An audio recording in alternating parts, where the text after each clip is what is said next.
Hey everybody, and welcome to today's News Tonight, the weeknight news show where we're joined by special guests and our lovely patrons to discuss the day's gaming news. I'm your host, Ash Paulson, and I'm just joined by a bunch of friends today. I've got my dear GVG co-founder Derek Bittner with me, as well as Brandon, voice of God Miracle himself, filling in for Steve, who unfortunately had a work conflict today. But just as importantly, we have my very dear friend, Kat Bailey, host of the Acts of the Blood God podcast, coming back for her second appearance on today's News Tonight. Kat, how you doing? Oh, am I the first person to have two appearances, or is somebody else like? Do I have an eternal rival? There are a couple of people. You have two other eternal rivals. She says and Fushi beat you to it, but I don't know. Now it's the race to number 3. Exactly. To be fair, Fushi's second appearance was as a VTuber. That is true. That's true. Technically so different. Really, that's kind of like an appearance and a half, I guess. That's like you've 1.5. had a VTuber on? Wow, we've had two right? VTubers on. Yeah, crazy, amazing. We had Mads, and then we had Miss Fushi, who was not a VTuber at the time we first had her on, but is now. And but in terms of non-VTubers, she says of Boundary Break is the only one who's other than you who's been on twice. Actually, there are people mentioning Chugga. I kind of forgot we had Chugga on twice because we had him back on for Pyra Mythra twice. Right. Yeah, for Pyra Mythra specifically. Right. So thank you for that. That our memories are terrible. Yeah, because we're getting old, man. Time to send an apology tweet to Chugga after the show. Yeah, exactly. I know, right? He's still chugging along in the in Xenoblade Chronicles 2. So in our hearts, chugging along right. In our hearts. Right. Well, as always, before we get ahead and get onto the news, we do have a sponsor for today's episode, and that is the spectacular Chip Damage Mike, who says, "Hi, my name is Mike, and I win all my fighting game matches via chip damage. I am also plagued by being interested in too many things. Movies, comics, manga, anime, video games, toys, and all nerd culture have their hooks firmly embedded into my brain, and I just want to talk about it. Over on my channel, Chip Damage Mike, we look at rare, weird, and valuable games on all platforms, ranging from oddities like the Neo Geo Pocket to the big ones like the PlayStation 4. I'll also be going over toy releases from companies like First 4 Figures, Figma, and Kotobukiya, as well as discussions on where to start on big franchises like Yakuza and Final Fantasy. I want this channel to be a positive force where enthusiasts and collectors come together over their shared love of nerd media and culture. So get hyped and please click on over and subscribe to Chip Damage Mike on YouTube, and let's have some fun." He also wants to add that he recently completed videos on the various Resident Evil limited editions released over the years, as well as a video on the massive 2-foot-tall Metal Gear Rex figure released by the company 3A. My God. So, right? I didn't even know that existed. So, it's like a small child Metal Gear Rex. Right? Just actually thinking that, I was like comparing it to my son and like, I think that's as tall as he is. That's weird. Yeah. You get this Metal Gear Rex and say, "I'm sorry, my child. You have been replaced. This is my child now." Rex is my child now. I'm sorry, kid. I am going to go ahead and post Chip Damage Mike's YouTube channel link in our live chat for our live audience, and go ahead and pin that up there. So please, head on over, check out his videos, and please subscribe. And Mike has told us that he has, thanks to your generous support, GVG community, he has gotten up to over 400 subscribers. So Let's keep it up. Thank you so much for all the support of it. Yes. And congratulations. Thank you. And let's get into 500 and beyond. Let's just keep going. So, and for those of you watching the VOD version, we will, of course, have a link to Chip Damage Mike's YouTube channel in the description below. With that said, guys, you ready to talk about some news? Talk about some news. Video games. All right. Yes. All right. Video games. This was posted in our newsroom channel by Jess, and this has to do with Microsoft and Discord. So let's go ahead and get that up on the screen.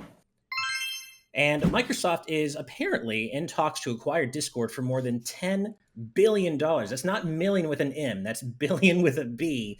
Although it is important to point out that sources close to these talks have said that there is no imminent deal, and Discord is likely just going to opt to go public instead.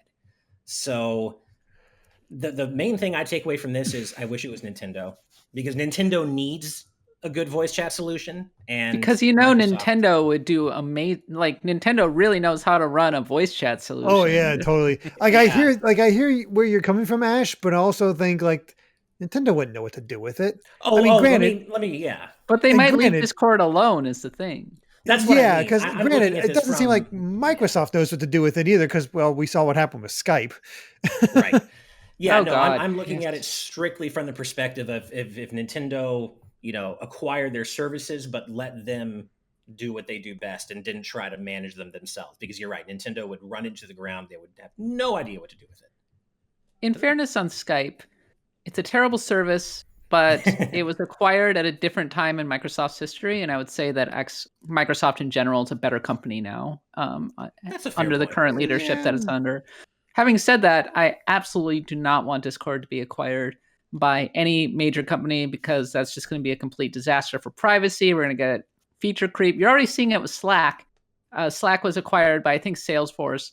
And they're already adding in all of this nonsense like Slack Connect where you can DM people on any Slack you want. It's just like, no, this is not the stuff that I want.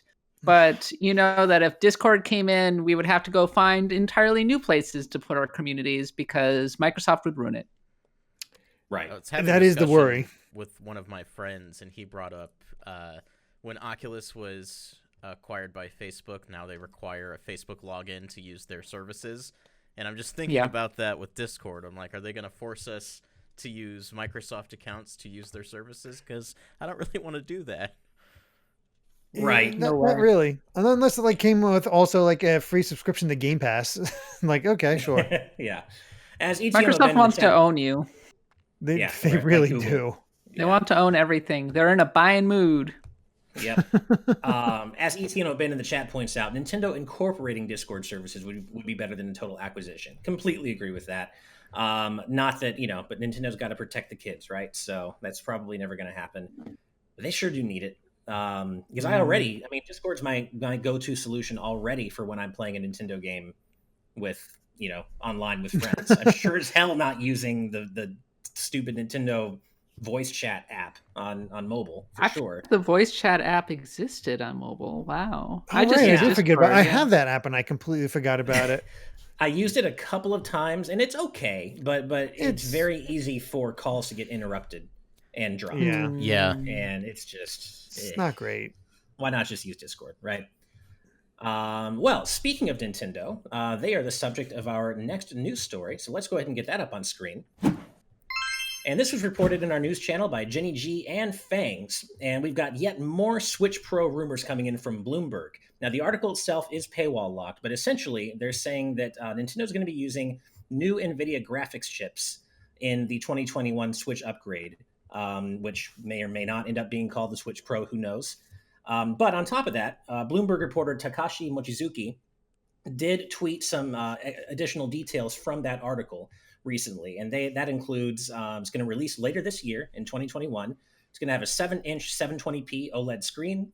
It will have DLSS as well as a better CPU, more memory, and apparently it's going to launch with a lot of games, whatever that means. I don't know if that means Switch Pro specific games, but possibly most importantly, analysts are saying that this is going to cost anywhere between $349.99 and $399.99.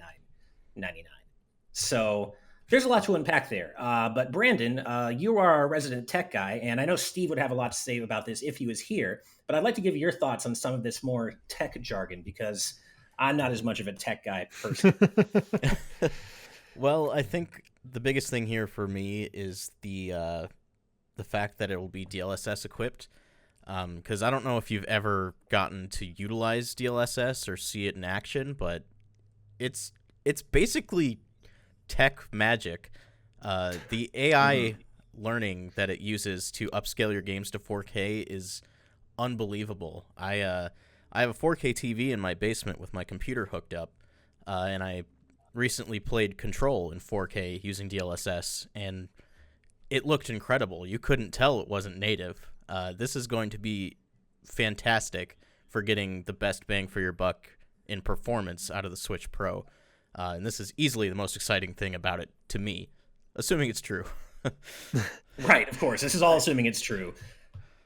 I mean, that's the thing. It has to be true at this point. There have been so many freaking reports about this thing. It's funny because I've already gotten to the point of I'm sick of hearing about it. It's just whatever. It's a thing. Yeah.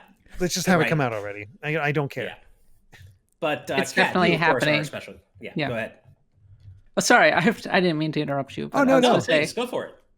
we've been talking about this for a couple years at this point. I mean, ever since going back to the Nintendo Switch Lite. And I think my main takeaway is that Nintendo's going for it in a way that I don't think a lot of us were really expecting. So with DLSS, they're basically going to have upscaled 4K graphics. And that's an amazing thing to have for the Nintendo Switch. I think it's a little bit disappointing that it's going to be a 720p screen for a handheld rather than 1080p, but at the same time, the Nintendo Switch's screen is small enough that it's not going to really matter. I think what really matters the most when you're playing on Nintendo Switch is whether or not the frame rate is on point, because that hasn't always been the case with a lot of Nintendo Switch games. Now, I'm playing Bravely Default 2, and it's not great at certain points, and so I really hope that the Nintendo Switch Pro really has some appreciable upgrades in many regards with this new tech. But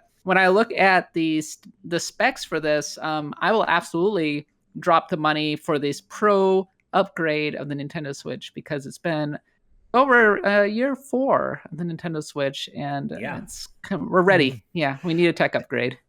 Yeah, because it's interesting because, again, frame rate drops, that's something that seems to be popping up more often nowadays. Yeah. People are complaining about the frame rates just not keeping up with the Switch anymore. So it's almost like the perfect time to release an upgraded Switch, just so, hey, all of a sudden these games that you played and they still worked pretty well, but then they had a couple issues, now play great. Now you can really enjoy Age of Calamity and Bravely Default 2 and go back to the original Breath of the Wild and enjoy that to its fullest potential. Like, it's weird. Like, it's probably completely unintentional, but the time frame works. Like, it just seems like Nintendo lucks out a lot when it comes to the Switch. I think the DLSS can't be understated for how much it's going to help, not only with resolution, but frame rate, because now there's going to be a lot more resources just dedicated purely to frame rate, because it doesn't have to go into resolution because of DLSS. So I think not only are we going to have probably better CPU performance, which is just going to raise the bar on its own, but now we'll be able to get higher resolutions with no frame rate cost. And I think people are going to be surprised at what this will be capable of because of that. Yeah, I mean, I've certainly used DLSS in my own games on my own TV, having recently gotten a 4K TV, playing games that I know are using DLSS instead of displaying true 4K, and it is really amazing stuff. And I find myself very intrigued by the idea of DLSS-enabled updates for games like Mario Kart 8 Deluxe, Smash Ultimate, Splatoon 2. Like, that could be really exciting, especially for me with Smash, right? But I think it also can't be overstated how much performance upgrades would really matter. I would love to go back and replay really the entirety of Hyrule Warriors Age of Calamity at a frame rate above 18 FPS, right? So was it that bad? Oh my god. No, I mean, it was. I don't think it was that bad. No, it got really bad in certain points, but there were also times where it would, run at a I only had stable 30. one time where I thought it really chugged in single player. Yeah. Co-op, that's where it really tanked. I tried playing it in co-op with my wife, and there were times where it definitely felt like we were hitting single digits. Yeah, I mean, I'd say that most of the time, Age of Calamity runs somewhere between 25 and 30 FPS, but then in certain instances, I was afraid my Switch was just going to explode because it was running so slowly. But, I mean, the game was still fun despite that, so that just, underscores the game's quality. But the bummer is that we're now getting into this situation where we saw it with the PlayStation 4 Pro and the original PlayStation 4, where at a certain point, developers just start shooting for the PS4 Pro specs and games start just being complete garbage on the base PS4. And I think it's going to be even more acute on the Nintendo Switch. People have been having bad experiences with the base version of the Switch going back to its release. And we are just going to see that times like 10. So if you don't upgrade, sorry in advance. I wonder how much we'll see that in Nintendo's first-party catalog. Because in the past, like even with the new 3DS, there weren't a lot of games that were exclusive or really had performance boosts from the new 3DS. It's not exclusivity, but you do see a lot of games like Pokemon Sun and Moon as a case in point, loaded a lot faster, just was a lot better on the new 3DS in general. So did Smash 3DS. Yeah, and if you look at Xenoblade Chronicles 2, that was I guess Nintendo's second party. That was that really chugged on the original Switch at launch. So I don't necessarily trust Nintendo to optimize its games right out of the gate. I mean, one way or another. Even Link's Awakening, like we're seeing more and more of Nintendo not really that's true. Yeah, their stuff. Link's Awakening is still the example that still surprises me the most. I really thought that game would be a smooth 60 FPS once it came out, and that to me is like one of the main games that could really benefit from a performance boost.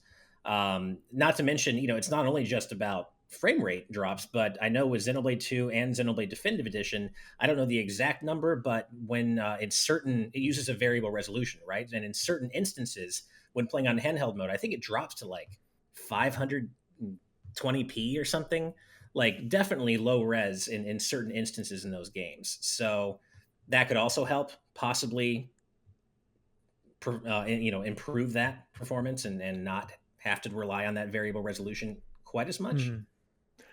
How do we feel about this proposed price? Like, do we think it's going to be 350? Or do we think it's going to be 400? Do we think that's a mistake and they should just make it 300 in the original Switch 200 for example? What was the original Switch's release price? Was it 300? 300. It hasn't price dropped at all. Okay, 400 is you're starting to get into premium console territory, and you're asking a lot of people to double dip. So you're going to have, I think, lower sales than you might expect because so many people who bought the original Nintendo Switch were much more casual gamers. Like a lot of people I know who own the Switch don't own any other console. They just bought it because the price was right and it was accessible and it's Nintendo and they're playing Animal Crossing, Breath of the Wild, whatever. Whereas Switch Pro is for the power users like me. Somebody's going to spend $400 to have the best possible experience. It's going to be pretty interesting, I think, to see how this ends up being received. I think a smaller percentage of people buy this thing than you might expect. Yeah, especially at that $400 price point, I think that's a price point that only hardcore Nintendo enthusiasts are going to bite at. That's not your general consumer. Oh, I really care about what the Switch Pro offers over the original Switch. I don't think they're going to bite at that point. Hardcore Nintendo fans like us, yeah, of course. But I do think that in general, $349, if they can hit that price point, I think that's a much more attractive price point to the general consumer in terms of selling them on the updated feature set when they might not otherwise care and just go for either a Switch Lite or an OG Switch for less money. You can really see how Nintendo is changing as a company because under Iwata and maybe even previous regimes, price point was a big deal. So letting it get to this point is pretty surprising. And then also to really go for it in terms of tech as opposed to affordability. It's definitely changing times over at Nintendo, I think. Well, yeah, Kat, times definitely are changing at Nintendo, and we'll see what comes of that. But with that said, I think it's about time to move on to our next topic, which has to do with their sometimes rival PlayStation.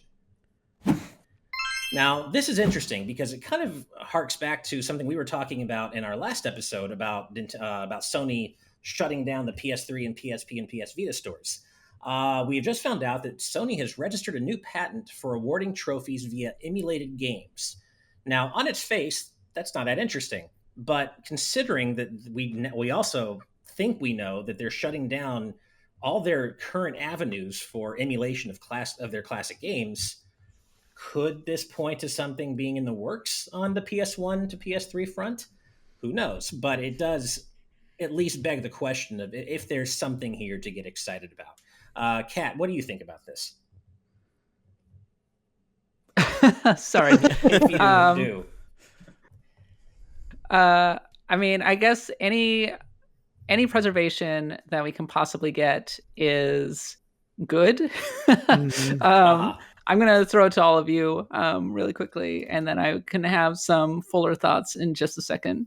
Fair enough. No problem. It's the tricky thing here with this is like, that'd be great. This would be right. Sucks for PS3, only PS3 owners and only PSP and Vita. But if we could start getting ports of those games to PS5 and who knows, maybe even PS4, have a way to preserve, those Vita and PSP games and even PS3 and before, that'd be wonderful. All of a sudden, like, oh yeah, you can download Crisis Core on that was available on the PSP onto your PS5. Done. With trophies and everything. Yeah, I mean that's the real hope here, right? Is I certainly there are people out there who really care about trophies. I'm not one of them. For me, this is like, okay, maybe this opens the door to the idea that Sony is actually working on an emulation, solution for PS5, that giving us access to at least some PS1 and PS2 games. That's what I hope. As because we were just talking about how absolutely, genuinely heartbreaking it is that all these games that are available on the various PlayStation stores are allegedly going to be gone forever, digitally at least, come July and August. I have to wonder what form this is going to take, because if they're taking all these games off the old stores, are we getting updated ports of those for current hardware, or are they going to do something similar to Nintendo where we just have access to a library of retro games? I wouldn't necessarily mind that, but I know a lot of people have very, very negative opinions about how Nintendo handles that currently. But I don't know. It's definitely interesting. I don't think it fixes the core problem of the PS3 and the Vita basically being killed. And No. I think that's really disappointing if I want to be able to. It sounds like there are some really fundamental tech issues that this is impacting with the PlayStation 3 that almost turns it into an oversized paperweight. That's a real problem in my mind in many ways that I don't think having a good emulation for the PlayStation 5 will necessarily fix. I mean, the idea to me would be just like, hey, I purchased these games on the PS3 and now they just transfer over to the same thing. Like the store is now available in the PlayStation 5 and PlayStation 4 PSN, and I can download the games there now. That'd be great. They're just emulated this time around.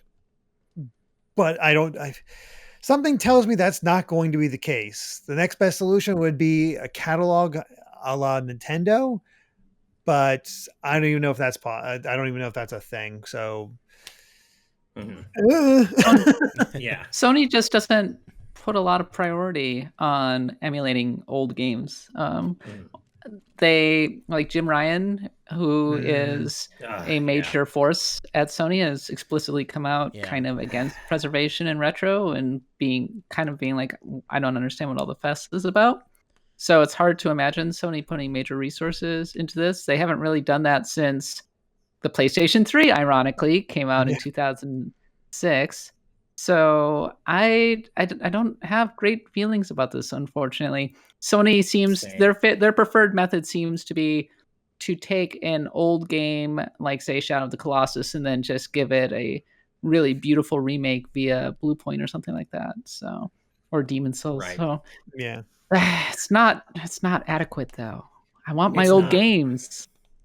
And this has been a problem with Sony, or stuff like this has been a problem with Sony for at least a little while. Because I know way back in the day, I still remember that Capcom had a little trouble getting games like Mega Man X4 and Mega Man 8 greenlit because Sony at the time thought people didn't want old 2D games. Nobody wants 2D games anymore. It's about 3D. I don't know who specifically said that.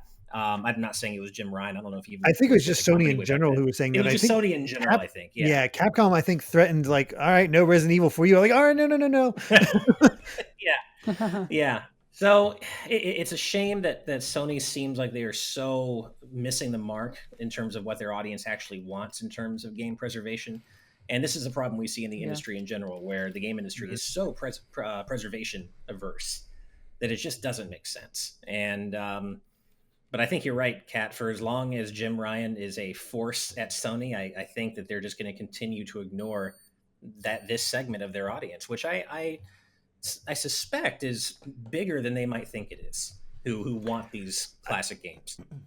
Well, fundamentally, when you see a medium as just product and something to sell, as opposed to something that is actually worth preserving, an artistic medium, this is the attitude. These are the attitudes you're going to get. And in a very broad sense, video games still aren't taken seriously by the companies who actually make them, which is too bad. And video games still a pretty young medium, especially compared to film. It took film a long time before it was taken seriously, and film preservation was seen as something that was a worthy endeavor.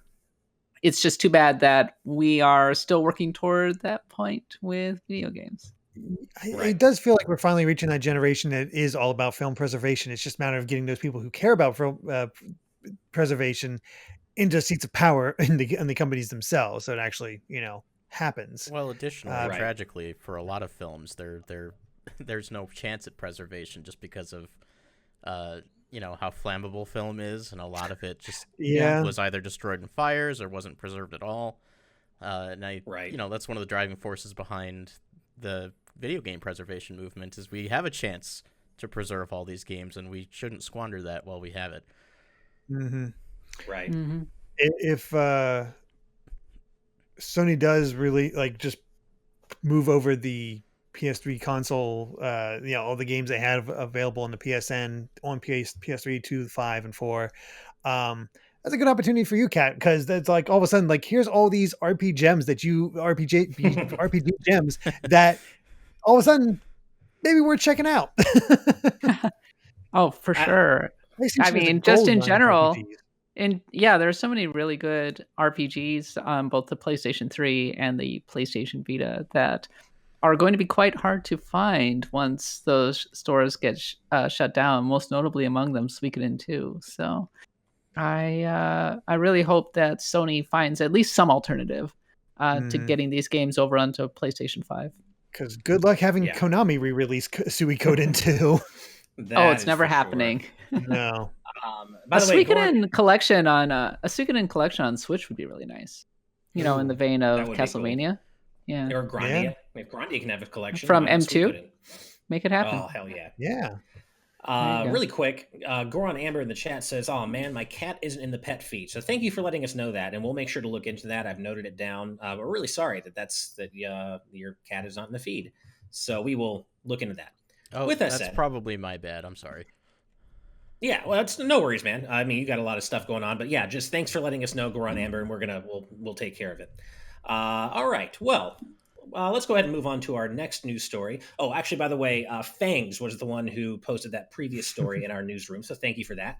Let's go ahead and move on to our next story, which has to do with a game I think all of us here are just a little bit excited about. All right, so Final Fantasy VII Remake's producer Yoshinori Kitase has hinted that Part 2 might see the resurrection of a dead character. Now, of course, this means we're going to have to talk about spoilers here, so I want to give everyone a few seconds in the live audience and those listening to the VOD version to mute, walk away for a little bit, and maybe come back in 10 minutes or so, just to avoid spoilers. So, 5, 4, 3, 2, 1, and spoiler mode time. Okay, so the speculation that this is that this dead character that might come back in Part 2 is in fact Jesse. And this is because when Kitase was asked the question, is Jesse alive, during the FF7 Remake Intergrade PlayStation Play stream, Kitase got nervous, laughed, and said, "I can't answer that." That seems pretty that's an answer. Damning. Seems to be really giving that away, doesn't it? It does. I mean, the bigger somehow Big survived, so it wouldn't surprise me. It made me immediately wonder, is Jesse alive? And we never really got full confirmation if Biggs was. I mean, if Wedge was alive after his run-in with the Whispers. Right. So yeah, I mean there are various ways this could go, right? And we were talking in our Discord server about this, that it could potentially be with what seems to be the timeline shift thing happening. Maybe that's how Jesse comes back, and we've seen what seems to be Zack alive again. There's some sort of timey-wimey thing going on, right? And that's never good when that term gets thrown around. Exactly. So that might be how she is able to come back. I don't know how else she could, because it was pretty clear that she died in the Shinra attack on the plate. So the other thing is somehow Yuffie's involved in that whole mess and is able to save Jesse somehow. I don't know. That could be. Yeah. Jesse's body was left there when the plate came down, right? Correct. Yeah. So we technically don't know that she's dead, but right. It seemed pretty explicit in the moment. Bring back all of the other Avalanche people. They're definitely going to bring back Jessie. Yeah. Right. Jessie became a huge fan favorite with her totally. recharacterization. She has such a great moment. She's so thirsty. Game. She could be thirsty for Zach too. Oh God, yeah. Very true. And actually, I was having a conversation with this about with our GVG community member Dusk Mirage and our server, and they came up with a particularly heartbreaking scenario in which she comes back because of the timey-wimey stuff, but she's not the Jessie that the party bonded with. She might be a Jessie that despises Avalanche and truly thinks they're evil. Maybe even have to fight her. That would be like maximum tragedy right there. But who knows where they're going to go? That would be maximum Kingdom Hearts, is what it would be. She turns around with the Xehanort eyes. I mean, you could also just do a simple. I think I saw this all mentioned in the chat as well. I didn't fully look through it, but like she's hanging out at just like she's an actress back in Gold Saucer, and when you finally get the Gold Saucer in part 2, hey, there's Jessie, but she doesn't know anybody. Right. Yeah. So who knows how this is going to go? All I know is that I will say I do prefer that, when games have the guts or stories, regardless of medium, have the guts to kill off characters. I do prefer when they drive it home and actually stay dead, just because, that really drives the heartbreak further. Right. At the same time, I just really like Jessie. So it would be nice to see her come back if that's who this is. And I think it's pretty obvious that it seems like it is. With that said, I think we're pretty much done here. So for those of you, you're on mute anyway, so you probably won't know this, but we are done with FF7 Remake spoilers. So let's go ahead and move on to our next story, which has to do with Ninja Gaiden. All right, so this was posted in our newsroom channel by Vash, and Team Ninja's Fumihiko Yasuda said to Famitsu, well, a bunch of things. I'll start with the least interesting part first, and the least to me, and that is that they chose the Sigma versions of Ninja Gaiden for the upcoming Master Collection because Ninja Gaiden Black's and Ninja Gaiden 2's data were not salvageable. Make of that what you will. However, he also expressed interest in doing a new Ninja Gaiden sequel, and that he's aware of Smash fans wanting Ryu Hayabusa in the game, but is quote-unquote waiting for an invitation, which suggests all sorts of things. So there's a lot to unpack here. Is anybody here a big Ninja Gaiden fan, modern Ninja Gaiden fan? I enjoyed the original quite a bit, yeah. Okay. I played the first one to a point, but my skills were not up to snuff at the time, and I don't think I made it too far in that game. I played 10 minutes of Razor's Edge and decided that it wasn't for me. Yeah, I think I played like 20 minutes of the original Ninja Gaiden Sigma, and it just wasn't for me. I'm a big fan of the original 8-bit trilogy on NES, and I know, Kat, you are as well, right? I'm a huge fan of the original 8-bit trilogy, but as for the modern game, I think we forget how big that game was at the time. It was a major exclusive on the original Xbox, and it made a star out of the development team. Tomonobu Itagaki was kind of on the level of a Hideo Kojima. Like, he was treated as a rock star in the Japanese game development scene because of the original Ninja Gaiden, because the action was just that good, and it was gorgeous. It was a gorgeous game for its time. It doesn't hold up quite as well. In Ninja Gaiden Black, still very playable. It's definitely the best out of the modern trilogy. I'm surprised that the data is unsalvageable because Ninja Gaiden Black has been appearing, it's on Game Pass, I think. Like, it's on various online storefronts and that kind of thing. But I don't know. I would absolutely love to play a sequel from Team Ninja that's a lot more modern, because the older Ninja Gaiden games are, a little bit long in the tooth at this point. So I wouldn't mind seeing an original take, kind of like Devil May Cry, the most recent Devil May Cry. Oh, that'd be really cool. Yeah. I'd just like to see Team Ninja acknowledge and do anything at all with the original NES trilogy. Re-release it in a collection. That'd be fine. I'm not asking for remakes or a Ninja Gaiden 4 8-bit or anything, but just acknowledge them. Re-release the games, man. They're so good. And that does lead me to the whole Smash speculation. So, of course, now Yasuda could not admit it, and if he had already gotten an invite for Ryu to join Smash. So this could just be a long con and that it's already happening. But if we take him at his word, that does kind of suggest that this late in the game into Fighters Pass Volume 2, that is, for as many people have been kind of assuming that Ryu might make it, He might not. I mean, why were we assuming that Ryu was going to make it? Yeah, I never had that assumption. Sorry, I guess I should. A lot of the Smash circles I kind of pay attention to. It just generally, a lot of people think Ryu is kind of likely. I never really like thought that Gino, personally. right? Yeah, exactly. Yeah. I never really agreed with them, and I agree with you. As much as I'd like 8-bit Hayabusa in the game, I don't really see it happening. I mean, Ryu and Ninja and Smash Brothers would be amazing. I mean, he would be another sword boy, but you could have a lot of fun with the projectiles. I would love to have the bird swooping in, being able to use the windmill star, having the little dog galloping along the floor. You could really annoy the heck out of people with all of the projectile spam that you could manage with Ryu, which is to say that he would absolutely be my kind of character. There are so many cool things you can do with like the fire wheel that goes up at an angle, like a 45-degree angle above Ryu. And if he does a final smash, you have to have the Tecmo Theater, where it's panning across, and then you see a bunch of characters die, or you see Ryu running through the field and then jumping into the air and slicing through Mario or something really like that. Cool. I'd be into that. Mario dies again. I need to get you and Sakurai talking to one another because I love everything you're saying here. Everything. That would be awesome. And there are so many possibilities for spirit battles too, like DLC spirits, like Irene, Jackio, Ashtar was his name, I think, the villain in the second one, Foster. There's so much they could do with this old 8-bit trilogy. And is it going to happen? No, probably not. But it's basically feels like the last classic NES character that didn't make it in. Yeah, it's because it's just a ninja. Like, as much as like Ryu, he's not iconic in the same way as Simon and all of them. No disrespect to Ryu Hayabusa. He's a great ninja and everything. I think it's Ninja Gaiden is iconic because of the difficulty, but nobody really thinks about Ryu himself. It's because the gameplay was just so good. It was an amazing 8-bit platformer, one of my absolute favorites. This might be heresy to say, but I associate Ryu more with Dead or Alive than I do his own franchise. Gasp. Get out there. Get out. I'm sorry. Honestly, get out, Brandon. You monster. When I played Dead or Alive 2, it took me a long time to realize that was the same Ryu because I didn't grow up with Ninja Gaiden as a kid. So it's like, I mean, it's the same for me, and that's kind of where that stems from.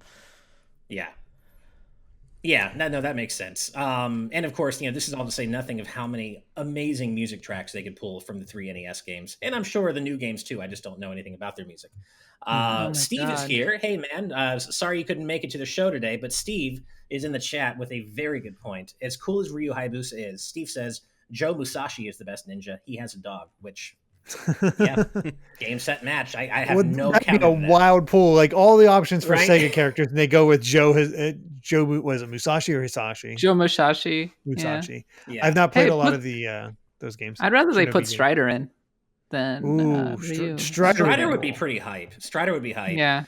Goran Amber in the chat says Urban Champion can work. I promise. That is, we can have Ice Climbers and Duck Hunt. Why not Urban Champion, right? Sure, why not? I mean, it's so bad. It's rhetorical. It really is. Such a bad game. Well, with that said, let's go ahead and move on to our next news story, which also has to do with Nintendo.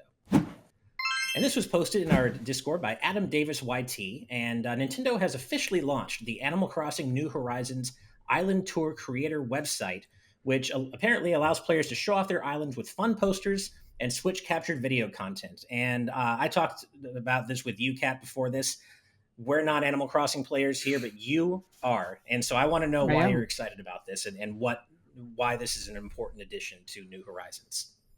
I think my biggest problem with Animal Crossing New Horizons, aside from the fact that they haven't brought the coffee bird back, is that yes, I love Rooster. There's no really good way to truly show off your island. I mean, you have the code that lets people go visit it and everything, but I love the idea of being able to create a little trailer for people to be able to view on social media. So that's why I was immediately excited for the Island Tour Creators. So as soon as it came out, I immediately jumped on the website and had a hard time with it because I was trying to get various screenshots off my Switch onto my phone and everything so that I could put it all together.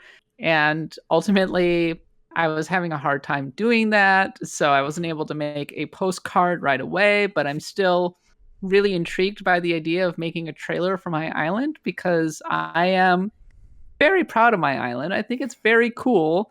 And all I want is the ability to have a little drone that flies over and has a full zoom out of my island that I can share with various people. But this will have to do.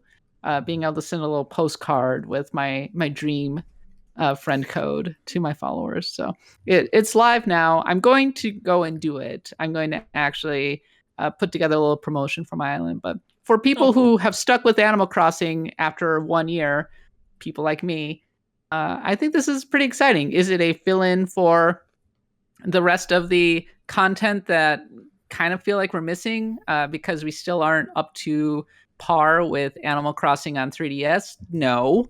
Right. Is it nice to have? Yes. Sure. I mean, you hit the nail on the head for me as a casual Animal Crossing fan. The fact that Brewster is not in this game alone monstrous is enough for me to be like, why? As a coffee lover myself, I'm even drinking coffee on stream right now, as I usually am. How can they not have Brewster in the cafe back? That's like, you can't. That's one of the most important parts, and it was my favorite part of Animal Crossing New Leaf when I was playing that. So all I want to be able to do is get a cup of coffee and then stroll around the island holding the cup in my hand. That is what I want. There has been a dedicated plot of land on my island for the cafe since the game launched, and that's I'm still waiting. Someday. That's dedication. I used a custom pattern to create Brewster and have my own little coffee shop in my marketplace. So, because what you do is you take the pattern and then you set up a mannequin, like where you would normally hold the clothes, but it's the Brewster pattern. So, and then you put it right behind the stall and it looks like Brewster is standing there. So as somebody who's not really played a lot of Animal Crossing, what does Brewster do other than give coffee? What is, like, does coffee do something for you, or is it just like, that's a fine cup of Joe? I don't know. Coffee justifies its own existence, Derek. You're talking to somebody who's never really drank coffee, Ash. No, I've had maybe 10 cups in my entire life.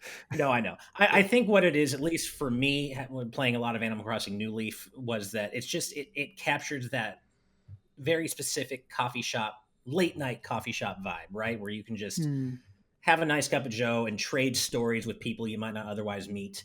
It's just kind of that vibe. And I guess if you're not a big coffee fan or coffee shop ambiance fan, maybe you don't get it, but that's what it was for me, at least. Brewster's a beloved character. And there's no point. He's just, we love him. I look at it as like, awesome. It's Animal Crossing. People love certain characters. My favorite response here is Odd Doodle. Is Derek still thinking Animal Crossing is a game? It's like, fair. I mean, look at it this way. We put a bunch of decorations on our island that don't do anything, but we do it because we love them. I'm used to NPCs having a point. I mean, I guess, I obviously probably wouldn't really pick up Animal Crossing New Horizons for any real length of time because I'm just kind of over Animal Crossing personally. But if they added Brewster back into the game, I'd have to really think about picking it up. I would. As long as I got Reese is already in. She's my other favorite villager. I know Reese is already there. So we get Reese and Brewster. We're good. And I'll probably pick up a copy. But until then... Reese gets married to Brewster. So it goes. Oh, poor Cyrus, though. What happens to Cyrus in that scenario? Well, during the Wedding Bells event, you saw how many times that Reese was breaking the heart of Cyrus. So you know that Brewster would be put in. She's cheated on everybody at this point. So. Oh, geez. Oh, man. I like this Animal Crossing lore is getting a little dark here. Yes. Nice. All right. Well, I think that's as good a time as any to move on to our last news story, which has to do with my second favorite game of last year. So let's get that up on screen. And this was posted in our news server by Derek, none other than the awesome Derek right here sitting in front of me. Yeah, I don't know. That guy sounds like a jerk. Right? I know. I can't stand him. So a Steam listing has revealed Streets of Rage 4 DLC called Mr. X Nightmare. Now, we don't know what this is. We can speculate, which we will, but it is important to note that we did already know Streets of Rage 4 DLC was coming. The developers basically confirmed that months ago, and they said, hey, you have to be patient, but yes, DLC is coming. And now this is our first indication of what form that DLC might take. Derek, you're obviously my fellow hardcore Streets of Rage 4 fan here. What do you make of this? I this sounds like a new scenario with a couple new levels and hopefully new X Nightmare. I have a feeling a new boss battle against Mr. X will probably be inserted, and it's probably might be a harder mode. Really, I will be happy with the DLC, any kind of DLC, if Estelle is made a playable character. That's all I want. That's all I care about in the grand scheme, because Estelle is freaking awesome, and she needs to be playable. Max as well, since he's basically has his moveset already set as well. Might as well toss Max in there, but I think Estelle was the breakout character, despite all these actual playable ones. That's what I want the most. Mm-hmm. But yeah, just by saying Nightmare, it's like, okay, it's a hard mode. It's a really hard mode. Well, it could be, but I feel like this has to be more than just a new difficulty level, right? I'm thinking this might be a story scenario that has to do with an actual nightmare, maybe. Maybe there's some sort of, I don't know, maybe it's a dream sequence, and that's what allows them to bring Mr. X back in Streets of Rage 4's art style. Who really knows? It's like Undead Nightmare from Red Dead Redemption. I was just thinking that, yeah. Sure, yeah. I think the thing I'd want to see most out of this, even more than Estelle, and I do love Estelle, but I think it's stage 3 or stage 4, we get this tantalizing tease of a Streets of Rage 4 style Ryu. He's bartending. And that's all he's doing, though. He's not fighting, he's bartending, and I want to play as Ryu, man. He's so cool. That's 3 characters now that have all the assets there, kinda. Right. Just do something with them. That's all we need. Yeah. I mean, all I can say is for sure is I don't know if it's paid or free DLC. I guess it's probably free. Probably gonna be paid. You think so? Okay, I wasn't sure. Either way, they have my money already. I don't care. This game is so amazing. Kat and Brandon, do you guys have any particular thoughts about this? Have you played a lot of Streets of Rage 4 as well? I'm waiting for that Teenage Mutant Ninja Turtles game to come out. That's what I'm waiting for. Yeah. That's my beat 'em up right there. I love Streets of Rage. So don't get me wrong. Like Streets of Rage 2, I think is probably one of the finest beat 'em ups, if not the finest beat 'em up ever made. But I never got around to Streets of Rage 4. So I think you'd really enjoy it. If you want an appetizer for the TNT thing, I think Streets of Rage 4 is a great game to pick up. Can I say something sacrilegious or sacrilegious? Yeah, sure. I don't really like the art style for Streets of Rage 4. Really? I don't think that it fits the character with the series as well as I would like. It feels a little too cartoony. I think that plenty of people would obviously disagree. I guess when I think of Streets of Rage, I think of gritty because of the Sega Genesis. And I don't know, maybe I'm completely mistaken. Maybe Streets of Rage 4 is grittier. Maybe my opinions are misplaced and I need just to play this game. But that I was a little put off by the art as opposed to Turtles, which immediately I was like, this feels right. Oh, Turtles immediately felt right.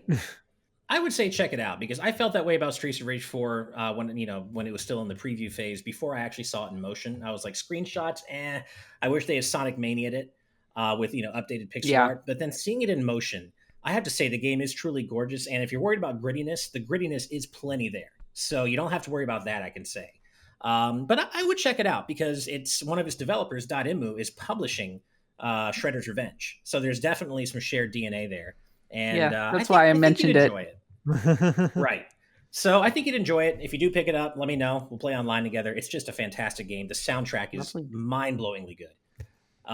So I just really hope Turtles allows 4-player online because we only got 2-player online with Streets of Rage. It would be a God, I wish we had 4-player.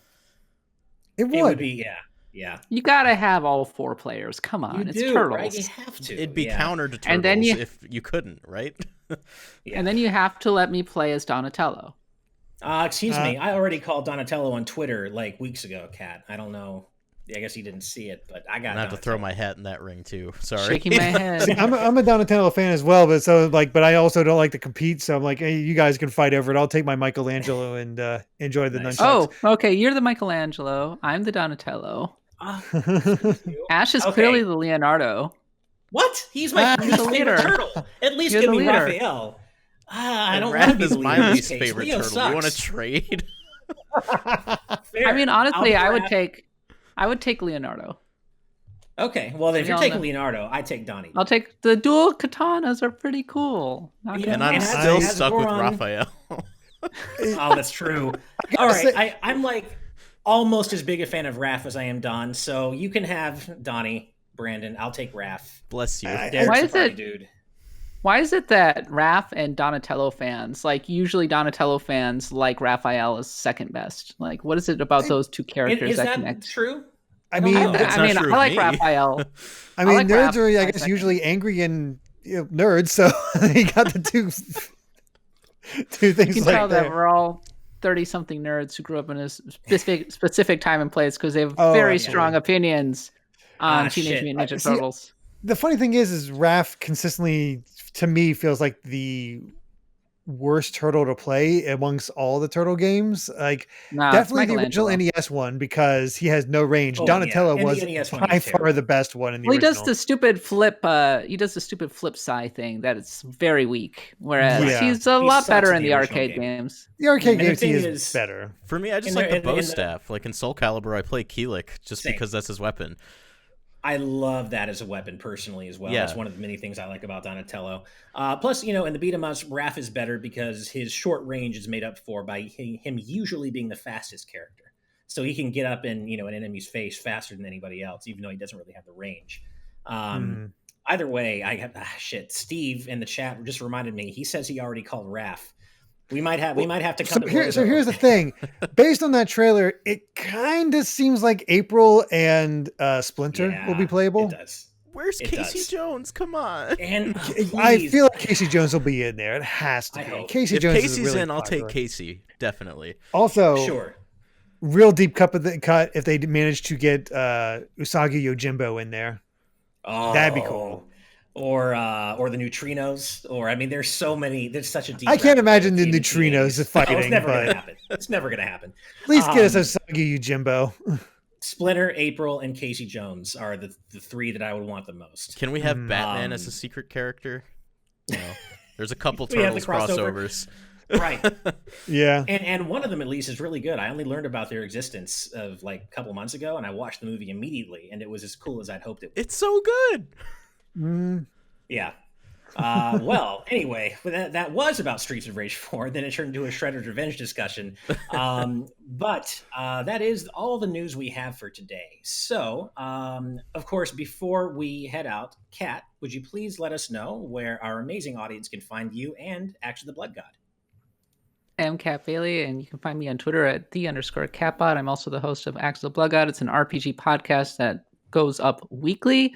We have a Patreon, it's patreon.com/bloodgodpod, and our subscribers get every episode a week early and ad-free. We also have a lot of great premium content for people that this audience might find particularly enjoyable. For example, we just did a 35th anniversary tribute to The Legend of Zelda, which was a lot of fun. And we had our friend of the show, John Cartwright, on the show to help us as well. So that was that sounds like a nobody.